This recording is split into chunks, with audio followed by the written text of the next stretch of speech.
I want to run through something quickly that I feel like is really important to understand as an assistant editor. It's not necessarily information that you're going to need to know on a daily basis, but it gives you a great foundation to really understand the media that you're working with and how to approach all the different responsibilities from a technical standpoint that you have to deal with as an assistant editor, which is covering the fundamentals of video. So, the fundamental concepts of video, at least the things that I feel are important to talk about, are resolution, interlacing, frame rate, timecode, codecs and bitrate as far as compression, and then at the file level, video containers, and lastly, audio. So we're going to start out, we're going to talk a little bit about resolution. Resolution is the number of pixels in an image. Over time, that number has increased. In the days of standard definition, it was 720 by 480. And then we moved into HD, and initially we had a lower quality HD, which was 1280 by 720, which is often called 720p. And that's what 720p looks like compared to standard def. Next, we have 1920 by 1080, which is called full HD. And this graph on the right is supposed to give you a visual representation of how many pixels it is. So the size of these boxes actually represents the amount of pixels in the image. So we have 1920 by 1080, and then in the last, I guess it's been a little while now, maybe 8 years, we've moved on to 3840 by 2160, which is called UHD 4K, and that looks like this. What do I want you guys to take away from this? What I really want you to take away from it is that there are a lot of different resolutions out there, but through the offline process that we talked about, for offline workflows, everything gets transcoded to 1920 by 1080. So whether you have red 6K footage or standard def footage that somebody shot on a phone 10 years ago, it's probably going to be brought into the system as 1920 by 1080. Once you up-res, you would want to go to the delivery resolution. So if you're working at 1920 by 1080 and your show delivers in 1920 by 1080, then you would do an up-res and you would transcode to 1920 by 1080. The whole point of that up-res, I realize it's the same resolution, but we'll be talking in a minute about bitrate, and you will be up-resing to get a much higher bitrate. If you're working on a show for Netflix or Amazon, your deliverables are probably UHD, which means you would be editing at 1920 by 1080, but then when you did the up-res, you would go back to the original camera masters and transcode to UHD. Okay. All right, so let's talk a little bit about interlacing. So interlacing is the idea of having two temporally offset fields to create a single frame of video. So interlacing only really makes sense when you understand the other way to represent images, which is progressive. So with a progressive signal, images are played back the way that you would imagine, which is that for a 30 frame per second video, you have an image every 30th of a second. So you can see here frame 1 takes up a 30th of a second, frame 2 takes up a 30th of a second as well. So that's progressive video signals. The idea is that you have one frame at a time. The alternative, which is interlacing, is where you have one field at a time. And the way that that works is that when you have an interlaced image, each frame is split up into two fields. So you have field A and field B, and they are slightly offset in terms of when they come on to the screen. So field A comes on first, and then field B adds to it. And you might think, well, if field A only lasts for half a frame and then field B only lasts for half a frame, aren't we only getting half a frame? Well, you would think so, but the way that this works is that field A will actually continue until it's replaced by another field A. So the idea is that you have everything represented by fields instead of full frames. So each one of these is a 30th of a second, because as I said before, they will go until they are replaced by another half frame. So let's talk a little bit about frame rate. So frame rate is the number of frames displayed in a second. So in American broadcast television, without exception, anything that is considered broadcast TV, I'm not talking about stuff on Hulu, I'm talking about stuff that you get over the air or on your cable box. Everything is, well, there's an exception, but everything is 59.94 fields per second. There's also footage that is 59.94 frames per second, but I'm not going to get into that right now. Now that's in contrast to traditional film, which is 24 frames per second. So up until probably 20 years ago, these were really the only two frame rates, because broadcast was video and film was film at 24 frames per second. But in recent years, as everyone has sort of moved toward 24 frames per second, a new frame rate has been created that is more compatible with both of these two frame rates, which is the frame rate that's used now in digital film and TV production, which is 23.98 frames per second. So any project that you work on that wasn't originally started more than 5 years ago is probably going to be working at 23.98 frames per second. And that's because over the last few years, even reality shows have switched to shooting 23.98. So a couple things that are really good to know that I feel like a lot of people don't quite get. I know I didn't until I really started looking into this, which is that, as I mentioned before, there are two fields for every frame, which means that 5994I, so 5994 interlaced frames per second, and 2997P, which is 2997 progressive frames per second, are the same number of frames. It sounds like 5994I should be twice 2997, but because it's interlaced, it's actually exactly the same number of frames. 5994P and 2997P are not the same. 5994P is twice 2997P. That's really confusing, and it's something that might trip you up. If you get footage that's 5994P, you might think, oh, it's 5994, I just need to bring it in as 2997, and it'll be exactly the same. But you're actually losing half your frames. So another thing to know is, while there is technically a 30p, no one really uses it, at least in the broadcast sphere. And also not really anything such as a 60i. So 30p and 60i usually refer to 2997p and 5994i. And if you ever hear someone say 2997 interlaced, it is not 2997 interlaced, it is 5994 interlaced.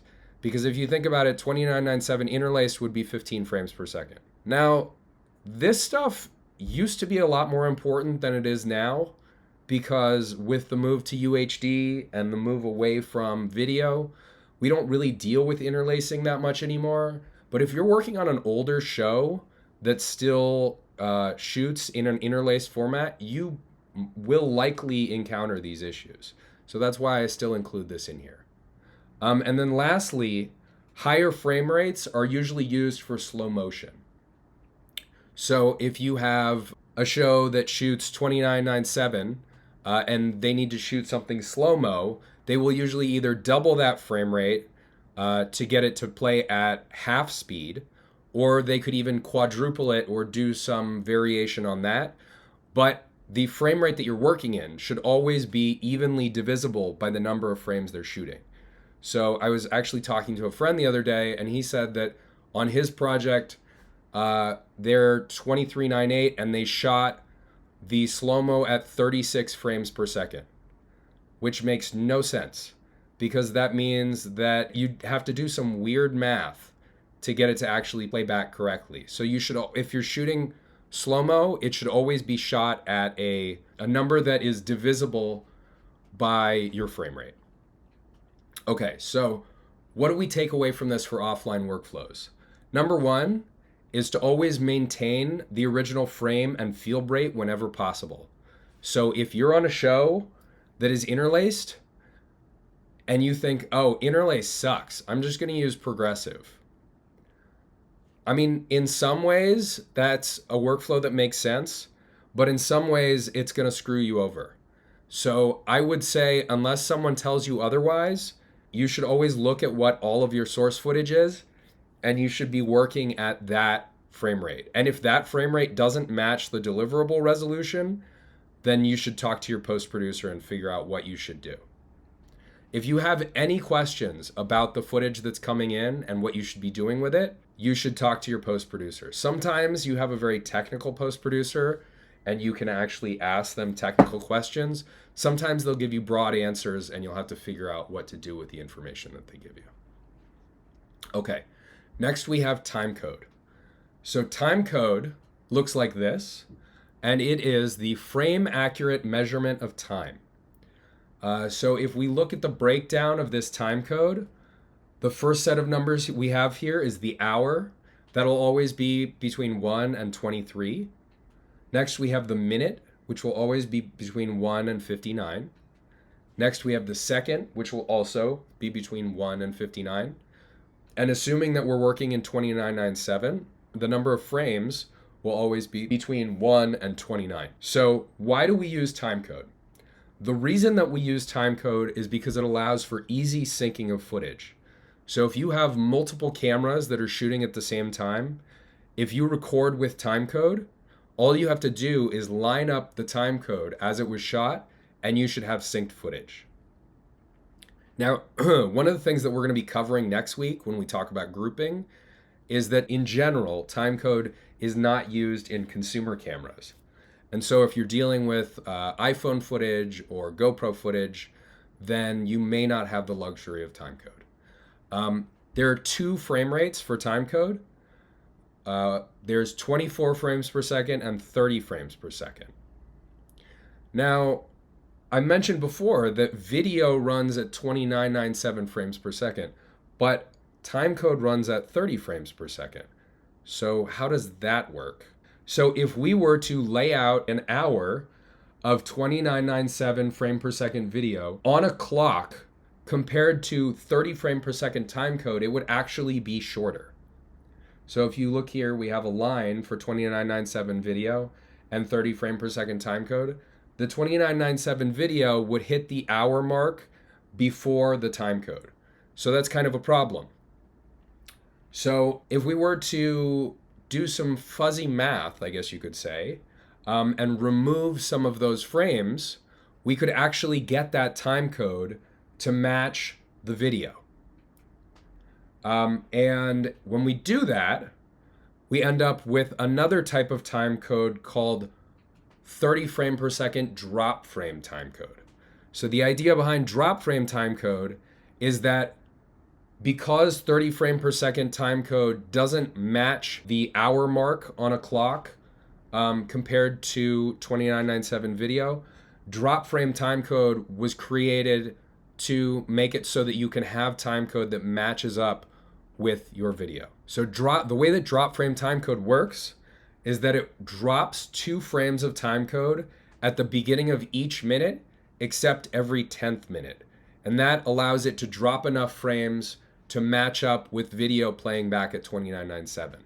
So if you're looking at drop frame timecode, instead of 29, you will actually jump from, I think, 28 to 02. But the most important thing to take away from all of this that I'm talking about is that drop frame timecode has absolutely no effect on video. You can restripe, which basically means change the timecode on a video, and it won't change the duration of that video. It will just change the way that the time code reads as you get to certain parts of the video.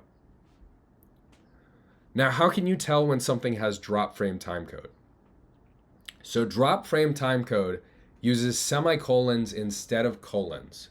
So if you had the timecode that we have right here in the upper right, instead of looking like this, it would look like this. And if you're dealing with 30 FPS timecode that is not drop frame, it has a pretty simple name, which is non-drop frame. So there's drop frame, which matches an hour on a clock, and there's non-drop frame, which does not match an hour on a clock. You can tell that something's drop frame by the semicolon, whereas something that's non-drop has the regular colon. In 24 frames per second, there is no drop frame timecode because 24 frame per second video matches 24 frame per second timecode, although we do now use 2398, so I don't know how that works. I should look into that. So when it comes to timecode, there are two types of timecode. The first is called source timecode, or time of day timecode. And the idea behind that is that if you record footage and you record the source timecode, it will record to the camera exactly what time the footage was shot. And this is usually the type of timecode that will come in when you get footage from the field. So everything will have timecode on it that indicates when it was shot. The other type of timecode is called record timecode. And record timecode is your time in program. So you can actually think of this as the source monitor versus the record monitor. The record timecode is your timeline timecode. So if you cut an hour-long show, then the time in your program would be your record timecode, whereas the footage timecode would be your source timecode. Okay? So for offline workflows, what should you take away from this? Number one is use consistent types of timecode for media. So if you have one camera that shoots drop frame timecode and all the others are shooting non-drop, it's not an absolute deal breaker, but it could definitely cause problems when it comes to grouping because it's a lot harder to keep track of whether the cameras are in sync. So if at all possible, try to get all of your cameras to use the same type of timecode. Drop frame or non-drop doesn't really matter. When it comes to media, there's not really much reason to use drop frame. But when it comes to editing, you will always want to use the type of timecode that will be used on your final deliverable. So if you are delivering something in drop frame timecode, it's a good idea to edit in drop frame timecode because then you will know if your program is reaching the duration that it's supposed to be. Whereas if you're editing in non-drop and you're supposed to deliver drop, then you'd have to look up what your last frame would be in drop frame timecode in order to know whether your show is the right length. Okay, next let's talk about codecs. So a codec is the method used to compress a video. It actually stands for coder decoder. The biggest difference between types of codecs is how they process motion between frames. Now there are two ways to process motion. Obviously, this is a very simplified version of what a codec is, but I feel like the way that I've distilled the information here is the best way to explain it that will help you as an assistant editor. There are two ways to process motion. The first one is called intraframe or iframe, which means that every frame is self-contained. So if you were to take a video and break it down with every, looking at it basically in a timeline where every frame is an image, with an intraframe codec, as far as whatever program is reading it is concerned, every frame within that video is self-contained. So you will see intraframe in ProRes and DNX. There are a lot of other codecs that use it as well, but ProRes and DNX are the big ones as far as Media Composer is concerned. So with ProRes and DNX, you will get much larger files because every file contains every frame. Now, as I said before, you might be saying, well, how else would you do it? I mean, of course, every frame contains the entire frame.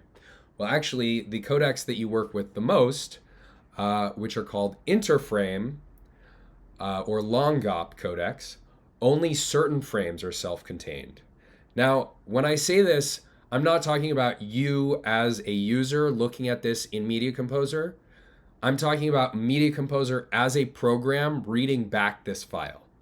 So when it reads back this file, if it looks at a file with these 6 frames, initially in an interframe codec, it will only see 2 frames. It will see two what are called iframes. And then between those 2 iframes, you will have what's called a P frame and a B frame. P frame stands for predictive frame, and B frame stands for bidirectional predictive frame. And the idea here is that the iframes are actually used to make the contents of the P frame and B frame. And the frames between each iframe is called a GOP or group of pictures. So when you hear the term long GOP, that means a codec where you have a lot of P frames and B frames. So you have a lot of what's called, I guess you could say, interpolated footage. So why would you use this codec? I mean, it already sounds like it's worse. So the reason that you would use this is because it creates much smaller files. But it also requires far more processing power to decode these files. And as I said before, interframe codecs are very common.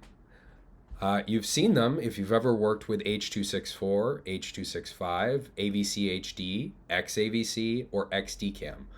All of those codecs are interframe. And interframe codecs or long GOP codecs are usually used for viewing and playback. And the main reason that they're used for viewing and playback is because any device that you would want to play back something on, you want a very small file because you're going to be moving that file around a lot. And the process of moving between codecs, which we'll be talking about once we talk about Media Composer, is called transcoding. So oftentimes you'll deliver in an interframe codec, but then your delivered file, when it gets posted to YouTube or broadcast TV or Paramount Plus or what have you, will get transcoded to a long GOP file for playback because it's a much easier file to transport. All right, let's talk about bitrate. So if you take anything from what I've said so far, well, I mean, I guess I've said some other important things, but resolution is important to understand, but bitrate is equally important to understand, and it's something that a lot of people don't realize is an important concept. So bitrate is the amount of data used per second to generate an image, and the bitrate directly correlates to the video quality and the file size. So if you have a high bitrate file, something like this isn't particularly high, but it's high for our purposes. Let's say you have something that's 5 megabits per second. That will be a much better looking file, regardless of resolution, than a low bitrate file, something like 100 kilobits per second. If you've ever been watching a show on Netflix and you've noticed that it looks like shit, it's not because you're watching something that's in standard def. You're still watching HD, but most likely the network connection is so slow that the playback has dropped the bitrate. And because it's still trying to fill the HD frame, you get a very low quality image. Now, in H.264 and H.265, bitrate can be adjusted manually. So when you create an H.264 file, you can actually decide what you want the bitrate to be, which is really nice because you could create, if somebody says, I want the file to be, 5 gigs, then you can find the exact bitrate that gives you a 5 gigabyte file. Now that's in contrast to ProRes and DNX, both HD and HR, where the bitrate is actually determined by what version of the codec you use. So if you use DNX36, you are using footage with a bitrate of 36 megabits per second. DNX115 has a bitrate of 115 megabits per second. ProRes doesn't use numbers in that way, but in the same way, when you're talking about a specific frame rate, ProRes HQ, for example, will always have the same bitrate. You can't manually adjust the bitrate on your ProRes file. You have to choose a version of ProRes to use. So for offline workflows, you want to transcode to a format that balances quality and bandwidth. So if you're working on a project, you probably wouldn't want to transcode to, let's say, uncompressed MXF, because then you're going to have huge quality, but also huge bandwidth, which means that you're going to need a lot of storage and pretty beefy computers to play that file back. Whenever you're working on something, you want to find a codec that balances the quality and the bandwidth and gives you something that has decent quality, but also doesn't require so much bandwidth that it bogs your system down. All right, next we have video container. So a video container is the file that holds the video, and each one is generally used for different purposes. So the first one, and the one that you've probably dealt with the most, is called an Apple QuickTime. And then the reason it's called QuickTime is because it's historical. It was basically came out when Apple's QuickTime program came out and was exclusive for a while and then just became an industry standard. But if you hear someone say a QuickTime, they're referring to a file in an MOV container. So MOV is the industry standard for ProRes, but it can hold almost any codec. You can put pretty much anything in a QuickTime file. Next, we have MP4s, which can have a couple different file extensions. MP4, M4V, there's a couple more. And an MPEG-4 can hold MPEG-4, which is an older codec that isn't really used anymore, or H.264 or H.265 video. It's limited to 2 audio tracks. I have in here that it cannot store timecode, but I'm actually not sure that that's true. That I might have to take that one out. And then lastly, we have an MXF. So if you've used Avid, then you're familiar with MXFs. MXFs are used by Avid, but they're also a common camera format. So if you ever get camera media, you might notice that you get a lot of footage that comes in as MXFs.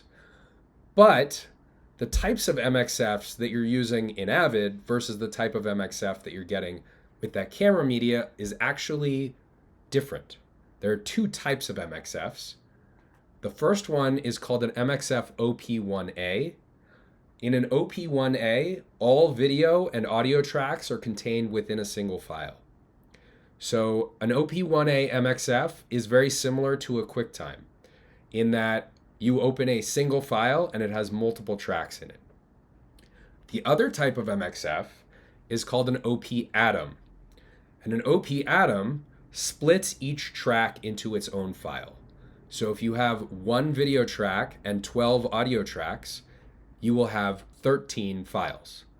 And this is the type of MXF that Media Composer uses. We talked about the process of changing codecs. The process of changing video container, in Avid at least, is called consolidating. And we'll talk about that a little bit more once we get into Media Composer. And when you consolidate something, because all you're doing is changing the video container, you're not changing the codec, there is no quality loss. Now lastly, we have audio. There are 2 common types of audio compression when dealing with video. The first one is AAC, which is heavily compressed and is a requirement for sites like Pix and other, these days you could probably upload anything, but AAC is generally what is used for compressed video. So if you create an H.264 file, you're going to want to include compressed audio with that. The other type of audio is PCM, and PCM is used for mastering. It's also used for cutting. So when you when you transcode or consolidate in Avid, everything stays PCM unless you tell it otherwise, which I would highly not recommend, because it means you're compressing your audio, which is not necessary. So PCM is used for mastering. An audio can be stored in several different container formats. It can be stored in a WAV, it can be stored in an MOV, or it can be stored in an M4A. It can also be stored in an MXF file. I didn't put that in there. And in the field, audio is generally recorded as WAV files. There are two different kinds of WAV files. The first one is mono waves. In a mono wave, each channel is recorded as its own file. So if you have a show with 13 participants, and you have an audio recorder recording all of them at the same time, if you get those as mono waves, you will end up with 13 wave files that you will import into Avid. The other type of wave is a polywave. A polywave means that all channels are recorded to a single file. So if you have 13 contestants, you will receive a single wave file. Okay, that's pretty much it. So thank you very much.